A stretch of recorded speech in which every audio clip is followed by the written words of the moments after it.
Hello, and welcome to this episode of Bespoken. Today, I'm very excited to welcome the renowned audio engineer and lacquer cutter, Josh Bonati. Located in Brooklyn, Bonati Mastering is widely considered to be one of the leading audio mastering and lacquer cutters for the independent music community. Welcome to the show, Josh. Thanks, Scott. Thanks for having me. Absolutely. I feel like we've worked so many years together on projects. This is really the first time I'm ever meeting you face to face. I've worked with a whole bunch of people from A to Z for a long time, including a guy who used to be my buddy, Ryan Weitzel, who worked at the Manhattan office. And so when I was a little bit less busy, it was mostly CD masters before I was doing any cutting stuff. And I would love just like hopping on the train, and for some reason, I like to go and drop off the CD masters and stuff in person to him just to say hi. And then, I don't know, probably go to Other Music or something, which was a record store that used to exist around the corner. So that's how I started with A to Z. I was like, I knew Ryan, and I would drop off CD masters in person. Yeah, And then some other labels I worked with locally started using A to Z once they got bigger and started doing more physical media stuff. So it just went from there. absolutely. Yeah, Ryan definitely, certainly with quality control with a lot of our plants that we work with. So it Nice. doesn't surprise me that you found comfort working with him Yeah, initially. it was really great. So I've rarely had any issues with that. And I do tons of work for clients who don't use a broker or anything, do everything on their own. They're super knowledgeable. And then some other people really need your services to get through everything, like logistically. They're doing a complicated project or something. There's a place for everyone in the process. Absolutely. Yeah. I mean, and I wanted to begin the conversation maybe from a very basic layman standpoint. Can you explain essentially what it is that you do? What is mastering for digital? What is mastering for vinyl? Can you break that down for someone that maybe is listening that has no clue what mastering really means? Oh, okay. So we're going all the way back to Let's like do it. what is mastering? Okay. Sure. I will make this I'm always trying to boil this down um to as quick and a non-technical of a explanation as I can. And so this is my bit on that. Like, mastering is finish work, basically, right? Think of recording and mixing as kind of construction. It's like you're building the house, and then mastering is really finish work at the end. We're coming in and really we're cleaning up everything. It's the last chance, really, in the production process to, one, fix any mistakes, fix any problems, and two, do any enhancements. So really, you could think of mastering, whether it's digital or vinyl, although vinyl obviously includes the cutting thing, which we'll get to in a minute. But mastering in general, I would say, is two basic tasks. It's fixing any problems, and it's doing any last minute enhancements to make the record sound as good as possible and going from there. And can you in mastering correct a poorly recorded or engineered recording, a song, or is that really beyond the ability of a mastering engineer? No, there's a lot. There's a lot we can do. Of course, it's case by case because there could be a million problems with recordings. But yeah, generally, that's historically been the wheelhouse of a lot of mastering studios, is to fix a lot of issues that came up that for one reason couldn't be corrected in mixing, or it got mixed and then something happened in the mix delivery where there was a problem that happened to the audio, or the person was working maybe mixing in a room they were unfamiliar with, and they thought the mixes sounded great, and then they sent it to us, and it's like, hey, there's no bass on this. What's going on? So we oftentimes are hopefully working harmoniously with the people before us, especially the mixing people, to make their mixes like translate to all the stereo systems out there as flatteringly as possible. It's you've heard it before, but it's like mastering is the second set of ears. But yeah, we can dive in and do some surgical things, both broad things and surgical things, to correct some recordings that just show up and sound a little bit deficient, or maybe they have some fatal problems or something. Like there's weird digital clicks and pops that got on someone's digital render that came out of their laptop. Who knows why? They didn't check it. They didn't hear it. So our listening rooms are smaller than most, like a recording or mixing room, but mastering rooms, I think, should be a really excellent acoustically and quiet, because you're you're the end of the line. You're the last person before things start getting pressed or being sent out. So you're the last pair of ears that's hearing this stuff. So you really need a good room, good facility to be able to sit there and just hear everything in really fine detail before you sign off on it, before the artist signs off on it, and it goes out into the world. And is that process different for a new release versus, I know you work on a lot of reissues as well, where you oftentimes maybe don't have the ability to speak to that artist if they're no longer alive in some cases. Yeah, that's totally true. Like I love doing the reissue work. I think it's culturally important. I love when older recordings can be reintroduced to a new audience. It's super exciting. Like I'm in my mid 40s now, so I've been lucky enough to remaster some records that I was like a fan of when I was a teenager or something like that. That's super cool to work on that stuff. And it's true, the reissue stuff adds basically a whole extra layer at the beginning of it, because you might be dealing with who knows what kind of sources you're going to get for audio to deal with. It could be older analog tapes. It could be they could be digital sources that are on a weird old medium that most people can't play anymore. So it starts to overlap with archiving or something in this way, where first we have to get some of the old sources to play back so we can transfer them and usually work on them digitally. And then, there could be a whole bunch of deficiencies in those sources too, like with analog tapes famously. They have to be handled very carefully. There could be dropouts to repair. So that's when some of the digital, like surgical tools come in super handy in the studio for fixing some of that stuff. So that's like double finish work, really. First, we're dealing with the sources, fixing some of the source problems, then transferring them and doing the normal digital mastering we might do to a current record that's coming in, where the mixes are brand new. So, sorry, I hope I'm not rambling, but that could be a super like long It's answer super. for. No, it's super interesting, and we see the term a lot, remastered. Is that essentially what this archival work really boils down to? Is you're really remastering, involving all these steps that you're describing versus really a clean working version of these newer projects that you're starting with? Yeah, exactly. And it gets tricky because from a remastering engineering perspective, you do have to pick a philosophical path and stick to it. So let's say you're working on I don't know, a really famous reissue that might be coming out, and you know that everybody loves this record, right? They love it. And if you touch a hair on its head sonically, people are going to be really mad. So you'll have to choose a point, like, can I do some things differently on this remaster, or should I do as clean of a job as possible, not leave any sort of fingerprints, not touch any of the sonics? If the sonics are excellent, do your job and basically leave it untouched in a way so you're shepherding that already excellent audio through to a new pressing, a new release. Whereas I worked on a lot of reissues where it was a really tiny release in the first place when it came out. Like some of these things like private pressings, which no one's ever heard the records. That's a whole scene now with reissues. I call it like it's like the oddball reissue series, where the record has a story and no one's heard it before. So you have this record where maybe it didn't sound very good in beginning. So do you want to improve on that? Do you think you have permission to improve on that? Maybe it's true. Maybe the artist isn't around. Sometimes they're dead. Sometimes they're alive, but they hated that band they were in 30 years ago, and they're like, I Or don't the want anything label that the record originally came out on? Who knows? Yeah, people have no idea how many, like, the stories gets really weird, but it's also interesting. And honestly, half the battle with reissues is getting the people in the band to trust you enough to give you their material to remaster. Some labels spend years just developing a relationship with an artist to trust them to hand over their tape, so that the artist knows that they're going to handle the material like with respect. That's a huge thing. I mean, sometimes that's 50% of the project, is just getting the material, digging up the material, tracking down the material, all of that stuff.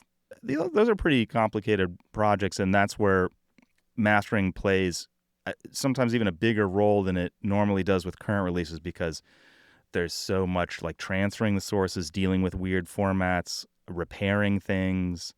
So those projects take a lot longer usually than new records do.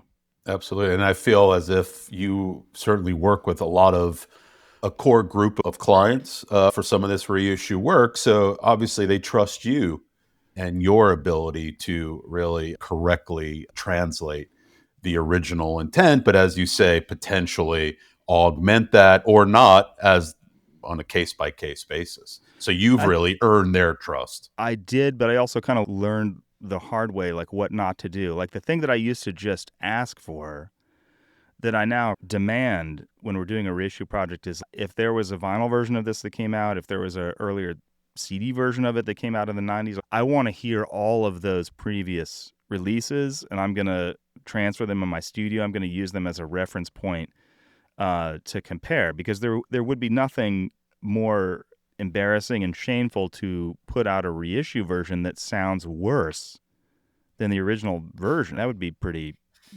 awful. And Does that you know, happen? it totally happens. Yeah. I've, as a consumer of music, as someone who still buys records and all this kind of stuff, I have definitely been really bummed out by the way certain reissues of records I like have been handled. And I really don't want to do that. So I did these reissues for an older industrial band called Coil, who I loved and who I knew had pretty like insanely dedicated fans, and I totally respect the fans, and I know what the kind of general consensus was about the Coil records and stuff. So I worked on a couple of those now for this label Deus Yeah, we work Records. with them. Yeah, So you work with them. we So probably would have handled those reissues for you. yeah, and they luckily came out really good, and people largely seem to be quite happy with the approach that I took. Like I left the really good sounding Coil stuff intact, and maybe where things are lacking a little bit, I might have EQ'd something a little bit differently, but I didn't just like reinvent the record and have my way with it. And I thoroughly investigated all the previous releases and stuff that were out there. So it's like a lot of detective work involved with reissue stuff, a lot of homework, and I really like that. I think it's cool. It does take some time, but it's worth it, because if you put out a reissue that sucks and the fans can totally sniff out whether you've done your homework or not, and they pan it, then the reissue just ends up being thought of half baked, like a hack attempt. And there's a lot of that, right? It's a bummer, but people put out do reissues that are bootlegs in a way, or they do a really crappy scan of the record cover, and the fans are like, "Why is the cover pixelated? This sucks," or the audio is just bad, or they claim that it's remastered, but it's not remastered at all. They just put out the same audio from 30 years ago. I've seen all that kind of weird corner cutting stuff, and I wouldn't want to be involved in that. Well, it's really becomes a marketing exercise to say, hey, we've remastered this project, go out and buy it again. Certainly. Yeah, I wouldn't want anyone to think that I'm playing a part in that just so someone can like just cynically put out a record and try to get people to rebuy it for no additional value. You know Yeah, what I I mean? don't feel like the labels and the artists you're working with typically are involved in that regard. I think these are people that No. have really spent years, as you say, tracking down these cult private pressings Yeah. and saying, hey, the wider world at large, we think would really enjoy hearing this. And we're going to really investigate and spend the time, the effort to do it properly, to reissue these projects properly, Yeah, including working with you.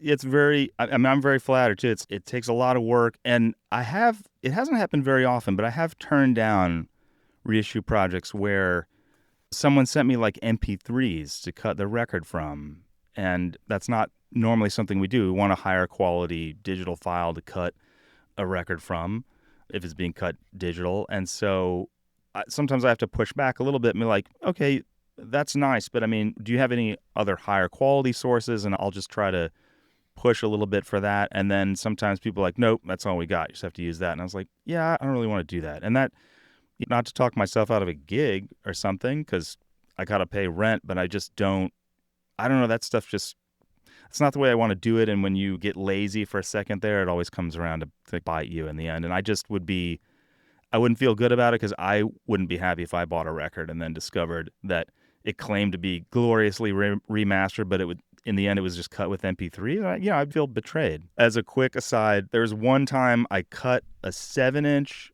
from an MP3 you have to understand, I had to take pity on this band. So they recorded their stuff and then went out on tour, and their laptop that they recorded their stuff on got stolen out of their van. And the only thing they had of their mixes were these MP3s. And they were like, this is all we have, man. The laptop got stolen. Can you please cut this record? These are the only versions of these songs we have. And I was like, you know what? This is that moment where I've got to flex a little bit, because I'm empathetic to this. People getting stuff stolen on tour all the time. It's horrible, right? So it all worked out in the end. If it was like a full album, that would have been a tough spot to be in. But so that was my one case where I cut something from MP3s, and I hope everyone can sympathize with that situation. We'll take pity. And going back, so you explained mastering. Can you talk a little bit then how mastering correlates to cutting lacquers, and even before cutting lacquers, really the importance of getting an acetate potentially for a project? Yeah, that's a great question. The acetate thing, geez, where do we want to start? Really quick, with vinyl cutting. So I guess I'm part one of a 3-step process, right? First you have to do a master cut, which is the thing that I do. Then you send it on to step 2, which is the step that most people know the least about, right? Which is electroplating, which is essentially making a metal mold of my master cut. Then that metal mold, which is called a stamper, gets sent on to step 3, which is the pressing plant. So I feel like most people are kind of aware of the cutting part and kind of aware of the pressing part. The plating part is more mysterious. You don't have to be so informed about that, but it's super critical. And yeah, so I do the master cut, and the thing to know just about the word and the definition of mastering is vinyl cutting was the original mastering. A lot of times it was a person with an analog tape machine that just transferred the tapes to the cutting lathe, which is the machine which does the cut. And it was like a straight transfer. And then these engineers that would do that would be like, if the mix didn't cut well, they'd have to kick it back and be like, hey, you got to remix this. It just doesn't cut. And they were like, if I had an equalizer, I might be able to fix some of these EQ problems on that mix that came in. So then they got an equalizer in the mastering room, and then they're like, if I had a compressor, maybe I could fix some of these dynamic, like crazy problems that came in this mix. So then you got a compressor in the mastering room. So all of a sudden you have a tape machine, and then you've got some processing equipment like an EQ and compressor, and then it's going to a lathe. And fast forward from that, and you get to the modern mastering room where you see two big, like a set of full range loudspeakers, and then a bunch of processing gear, both analog, digital, whatever. People work different ways. So the cutting is kind of the original mastering. Like someone said to me one time, or I heard it said about studios, recording studios make tapes. Mastering studios make records. So mastering studios would make records from the tapes that were submitted to them from studios. To your question about the acetate, it's fantastic. Most people don't know about this.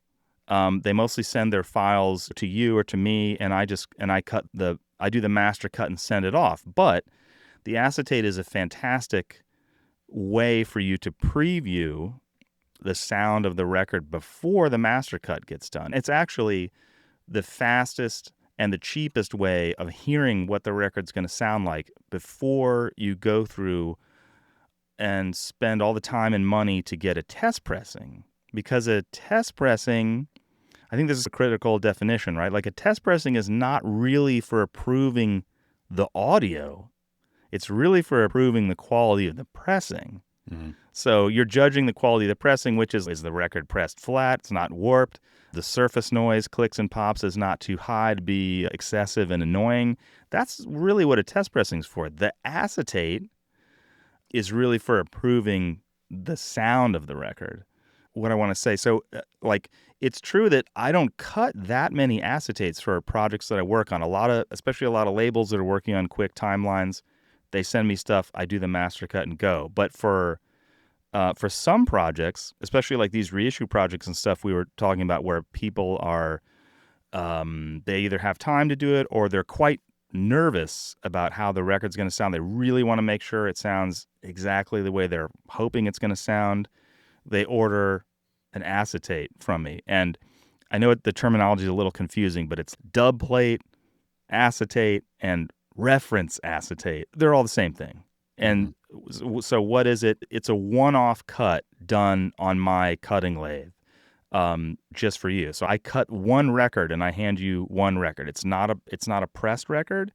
It looks like a record because if we were doing one for a 12-inch, it looks like a 12-inch record, but it's heavier. It's a different kind of disc. The disc that we cut masters on is basically a super nice aluminum disc that's coated in this lacquer material, nitrocellulose lacquer, which is, yeah, it's basically semi-dry paint is what it is. So you can cut a groove into it and it's still soft, but the groove doesn't deform. It's not like you're cutting into peanut butter or something and then it just gets all smooth afterwards. Yeah. It's great for, these discs are fantastic for cutting these crazy micro grooves into them and then being able to ship them to a place where the metal molds are made and the pressing is done. And they're delicate, but they can be shipped around. So if you have time, and so it's a little extra time, a little extra money to get a ref cut. That's my shorthand. Like, you can ask a mastering engineer, can you cut a ref? Can you cut a dub of this? I would do a one-off cut on my lathe. I would ship it to the client. The client would play it on their normal turntable. There's a couple of little caveats I always tell people. I'm like, look, it's a delicate disc. Don't be touching the grooves with your oily fingers. So you got to be a little careful when you play it, but you play it just like a normal record. Should sound like a normal record.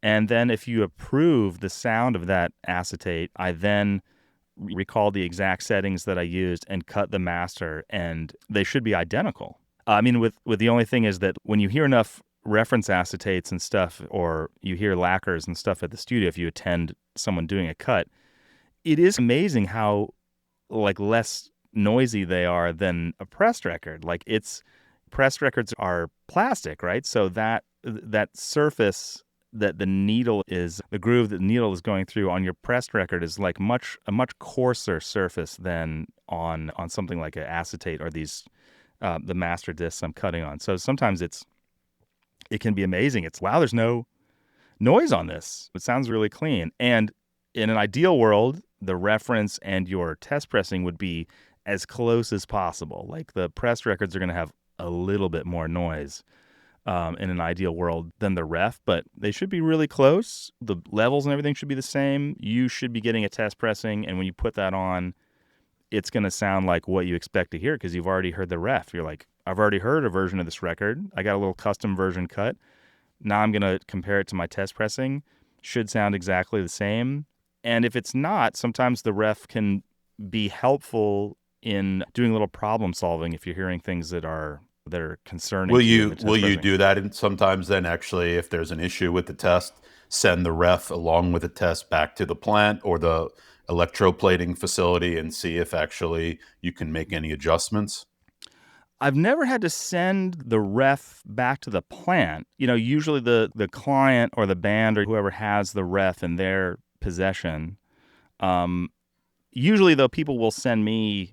I had enough records come out where there was like kind of weird problems and I didn't get to listen to a test pressing, and an artist just like pressed it and gave me and it was very nice to give me a final copy of the record for my own collection. And then I was like, oh man, I really wish I would have got the test pressing of this because I would have pointed out a couple of things. So now I try to be much more like accommodating about asking for test pressings. Like, I need at least 2 of them to be sent to me so I can compare in case I hear anything wonky. No, usually it's, if I find a problem with a test pressing, the cutting lathe has a microscope on it, so I will find the problem in the microscope, take a picture of it, usually with my phone. This is where phones come in really handy, and annotate that photo and then put it in an email, with the artist and the plant stuff copied, and be like, hey, we're hearing a big old pop at this time, and I found the pop in the microscope, and this is what it looks like. It looks like a giant pothole in the middle of the road. So this is definitely the problem, because before I started doing that, you get into an annoying gray area where I hear the pop and I don't hear the pop and we don't think it's a problem and all this. So, well, everyone likes to point this way, essentially. Yeah, I don't want to do that. When everyone can see the problem, then that kind of eliminates that like back and forth. And so it's, here's the problem. How can I help in solving this problem so the band can get their record, just get by that. And most plants are happy to have specific information to go and find the problem, because finding certain things on records is like a needle in a haystack. It's super hard to find some of these issues. Sometimes they're really obvious, like a big pop or some divot in the record or something, and other times they're gray area noise issues, and it takes a little bit more investigation to figure it out. And for the most part, I can evaluate test pressings for people pretty quick and find out where the problems are and let them know. And is that like a standard sort of part of your mastering and lacquer cutting services? You say, hey, please make sure you send me 2 copies of the test prior to you making any approval or putting these into production? One thing is, it's like I've never really it's a terrible conventional business decision, but I've never really charged for evaluating test pressings as long as people let me do it on my own time. I'll get it done pretty quick, but it's like having to be evaluated in the same day or something. So I'm trying to help people out in that regard by not making it that I have to charge a lot of money for, although I totally eat my words on that because I did a box set last year and I was like, yeah, I'll totally help evaluate the test pressings, and then I got a box of 50 records and they're like, hey, have you listened to those records yet? And I was like, maybe I should charge for this. Maybe a box set is a little different. Yeah, maybe. So it's kind of case by case. But for the most part, a lot of people are uncomfortable or a little nervous or just lack the confidence to evaluate their own test pressings because they don't know if they really have a problem yet. In some cases with noise, and so it's something. I guess it's community service, as I think of it. All the other parts of my business, I definitely charge for, and think it's fair to be compensated for those parts. But so for this part of the test pressing thing, I'm more helping out, and a lot of people I work with too are friends, like friends bands and stuff. So it's just pop on by with the test pressing, we'll check it out really quick. Usually it doesn't take that long. If something's really bad and they're really worried, it doesn't take very long to figure out what's going on and then craft a quick email to the plant. So who knows, like 6 months after this video is out, maybe I'll be changing my whole tune about charging something for test pressings. But I do like to help people out. It ends up circling around, and it's a good karmic circle to have where it helps the record come out and sound a lot nicer. And so I'm happy to contribute to that. I mean, the people have already paid me to do the mastering and the cutting and all that. It doesn't bother me to throw in a little extra handy bit that's not so transactional just to help with the test pressing thing. But, again, you're also putting your name, ultimately. You're getting that credit on that record, and so you want to presumably ensure that it actually sounds good if you're staking your name to it as well. Yeah, pressing plants would have a different perspective on this because the ones that are good and have quality control, QC people sitting there listening to test pressings and taking notes and all that kind of stuff, that's the person doing that is their full-time job. I mean, the test pressings doesn't take up that much of my day. Most of the day is mastering, cutting, and doing all that. I can throw on the test pressings and very quickly figure out what's going on. And sometimes people just want my very general impression of it too. It's not like I'm taking a massive amount of notes and sending people 50 timestamps and stuff on noises and all this. If people wanted that, yeah, I'd probably have to be like, throw me a few bucks. But for the most part, people are like, we think it sounds good, but we don't know. We don't have a reference point. So can we send you 2 copies to check out and be like, yeah, cool. I think that's fair enough. And what are your feelings or your encouragement about clients or labels attending your cutting or mastering sessions? Is that something you encourage or not so much? Yeah, I encourage it. The only issue is that if it was a perfect world, I would do attended sessions every day. I love hanging out with people and bands. I'm not an antisocial engineer that wants to just sit in my room and be left alone. Of course, I'm in New York City too, so it's like a social vibe with the music scene. And but the truth is, I have so much kind of unattended work, stuff that people send me who aren't local or whatever, that so I can only really do about like 1 attended session a week at the most. So those slots fill up fast. So I do like it. I do encourage it. But also, if someone's in a rush, the record may get done faster if it's done unattended. So it's, I guess, just a scheduling thing. So that's like the attended mastering sessions. For the attended cutting sessions, I get a little bit more nervous because with cutting, there's a lot to keep your eye on when I'm doing that. It's like I'm dealing with all the computer and then stuff on the console and then dealing with the lathe. I'm juggling 8 balls. So having to do that plus have people in the studio and keep them entertained sometimes. So I do less attended cutting sessions. I also sometimes worry that people will be like, I know people don't see the lathe and stuff working all the time, and that's novel, but sometimes I think people are going to get really bored by it because sometimes cutting is like, it's all done in real time, right? It has to be. It's not like burning a CD or something where you can do it at 24x. That'd be amazing. I'd cut so many more lacquers if you could do that. But so you have to listen to your record multiple times, and for a band who's recorded it and mixed it and mastered, they're basically sick of it, right? So do they really want to sit in there and listen to it like 10 more times? Maybe. So the cutting sessions I do less than attended mastering sessions, but sometimes people want me to take like a little snap video of the thing being cut for social media or whatever. So I'm happy to do any of that stuff if they can't be here. But generally, I like people coming down in the studio. I definitely like people to see the lathe. It makes all this production stuff easier to understand when you can see the things. So I show people the lathe. I give them the little rundown. I've got a bunch of other show and tell items here. I've got metal stampers and I've got all that kind of stuff. So it's good. And so when people see how it's done and they kind of learn the terminology, that's the whole thing, right? Like if you use the right terminology, you always get treated better. And so especially with pressing plants and stuff, if you have a question for them and you can use the right terminology and you kind of understand the process, like they're going to respond to you a lot better. They'll know what you're talking about if you think you have an issue. I guess it's like having people in the studio there's a component of it that is very much evangelizing what mastering is. When I think sometimes the thing that's unfortunate about mastering is it doesn't, people have kind of a mental image of recording and mixing, right? It's like the mental image of recording is like someone with a microphone and the mixing image is like someone at a mixing console, and then mastering is what? Nothing. What's that room even look like? What do they do? So when people come into the studio, they now know what a mastering place looks like. Which is good, even if maybe they're not going to attend another session, but at least they have that sort of context for future projects when they're working with you. Yeah. People want to attend for different reasons too. Sometimes people love being in the studio.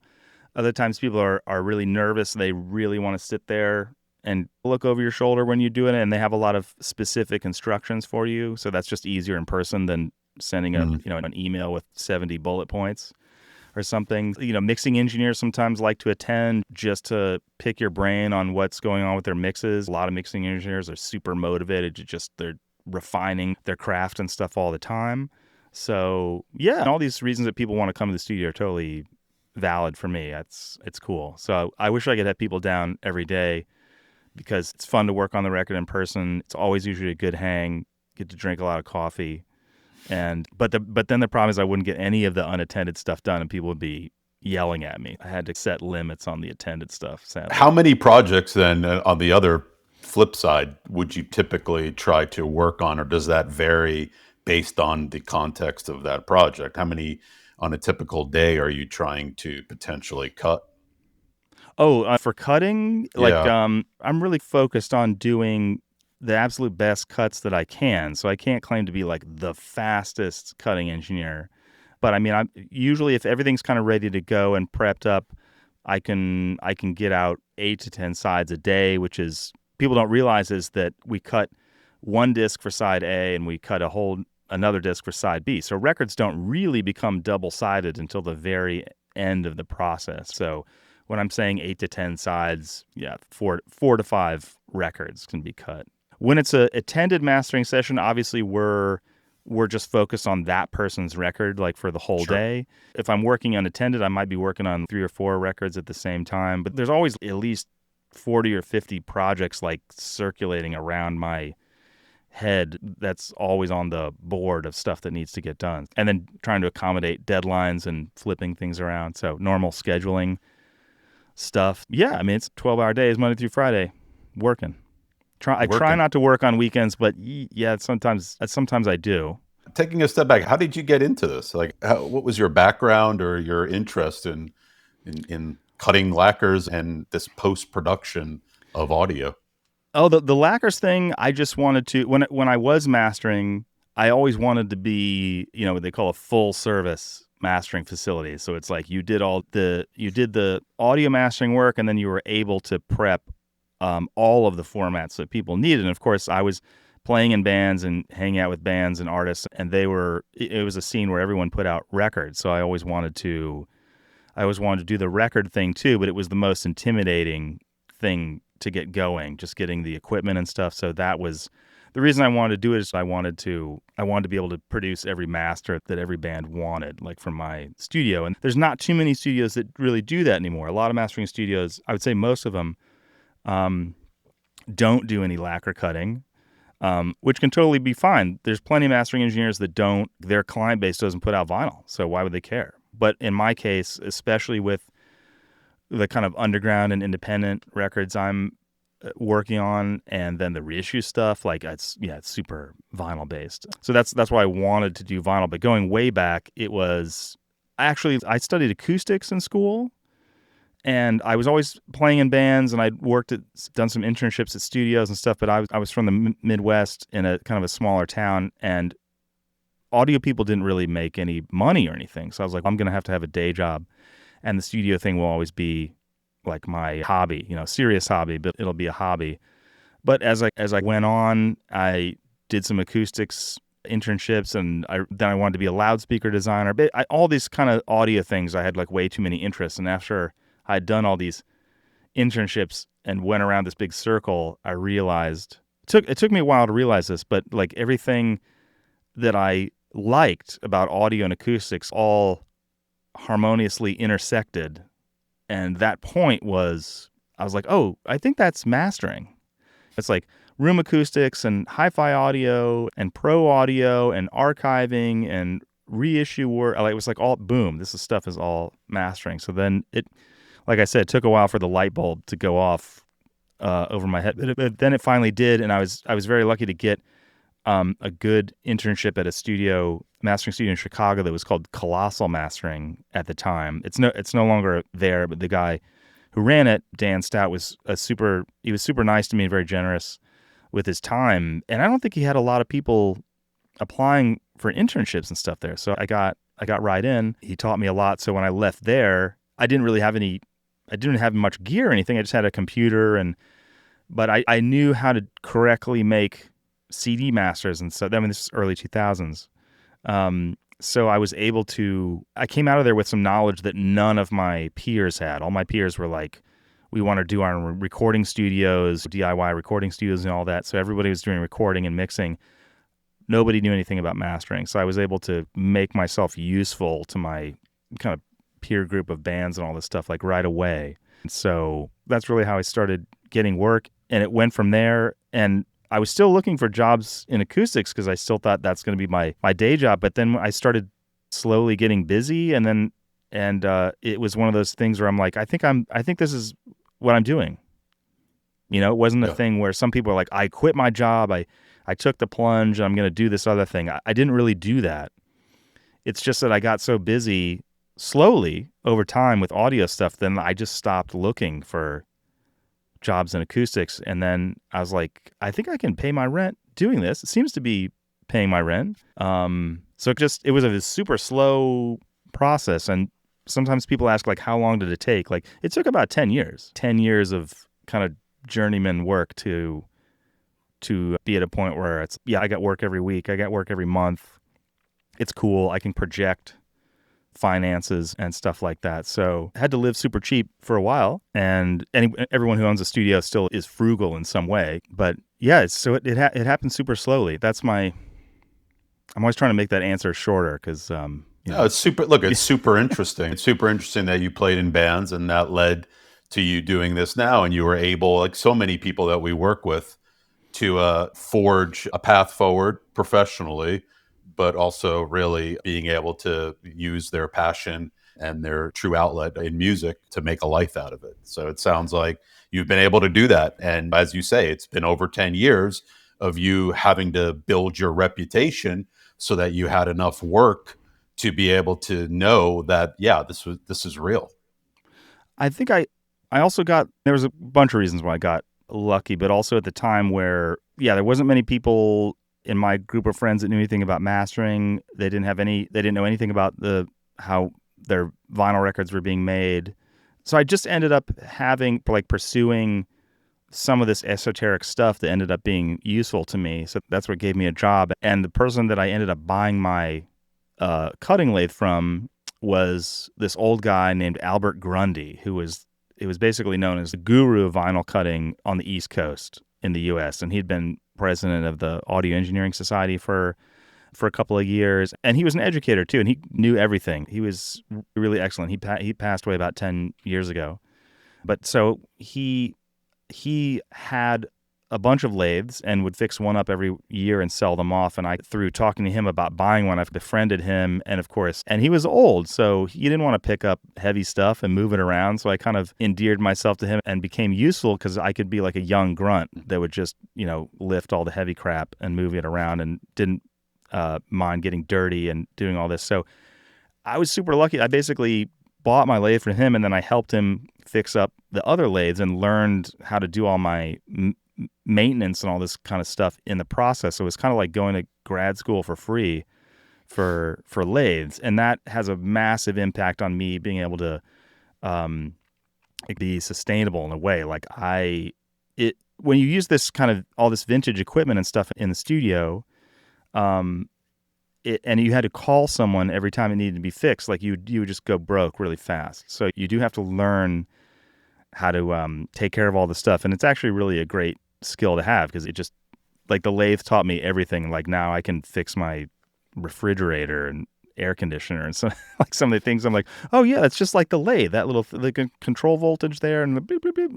And so any sort of mechanical skills translate very widely in life. So it's actually been incredible. But so Albert Grundy is my big important mentor who I wake up every day and have a question for him. It's like that kind of mentor. Like when he passed away, it was like 10 giant libraries burning down to me or something. It was just like a massive loss. But he sold a lot of lathes to a lot of people. And so he was a great, super nice guy, really patient with like young, dumb people like me asking questions about stuff, and just a great guy to learn from. So that's so much a part of anyone's success is, for the most part, tracking down the older people, the veterans who've done it, and hoping to basically get them to like you enough, or to just be as least annoyed as possible by you, to then just bestow some wisdom on you about how to use some of this stuff. So that's something that was great about this lineage of doing,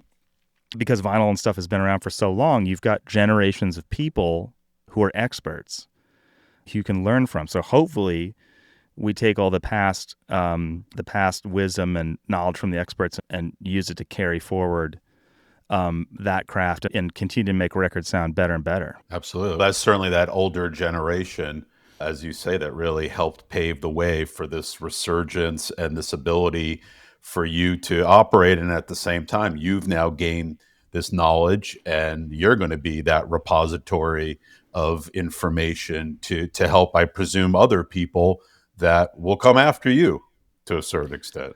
Yeah, and then just to, like I said, evangelize for people understanding the process too, because that especially young bands who are like DIY putting out their own records, young people, young artists, and then also young people like running labels. And I try to maybe spend a little extra time sometimes with the young labels, being like, hey, this is how the process works. Hey, this is how to deal with the pressing plant. This is what plating is. This, you can save money in this area. Don't cut corners in this other area. People ask me for pressing plant recommendations all the time, and I try to deflect them to a plant I think is going to match with what they're doing or the amount of records they're pressing. But just trying to be as helpful as possible. I can't do every record. Sometimes people have records that need to be done like last minute that I can't fit in the schedule, but I'll try to deflect it to some other engineer that's a friend or something that might be able to do it, that would work with the band. So I think there's enough work to go around for everyone, and hopefully we can match up everybody with other businesses and stuff that are going to just be the right match for their sensibilities and help them get the record out. For sure. And are there any like tips or advice that you would give to a young band or a label, as you say, that is maybe hasn't put out a record yet, is about to embark on this process? I see on your website you have a whole list of preparation that people are ideally utilizing for submission of material to you. But is there anything like tangible that you could help people in that process? Well, I think we could just put another point on this, because you were so nice to bring it up in the middle of the conversation about the reference acetates, right? That's a cool thing. People have never had those cut, and they end up being super helpful. So I would say people are starting labels and stuff for the first time and just want the experience of that and understand how that can be helpful. Yeah, maybe the first release on your label, say, hey, yeah, we want you to cut the record, but we're wondering if you could cut a ref for us first, because we're just really, it's like our first release on our label, and we need some peace of mind, and we're a little nervous how it's going to sound. So could you cut a ref and send it to us? And then if it's all good, we'll give you the go ahead on the master cut. I think it's a great thing to do. People don't know about the service of the ref cutting, so not that many people order it. I have one label. There's one label I work with who orders refs for every record I do for them. It's very unusual at this point. It used to be standard way back, but so they do it for every record, and that's like part of their quality control thing. Is we want to make sure this record sounds good before we spend a bunch of money to press it. People can use the reference acetates to, in a way, guarantee the quality of the record to put out. That's a super pro tip, I think. Oh, did I just flip around here? Yeah, you went vertical. I don't know what I did. I went think like that's this. Yeah. Can I end on a horizontal note here? Yeah, that's a great way to end the conversation horizontally. Hopefully the conversation didn't put you to sleep. It certainly hasn't put me to sleep. Not at all.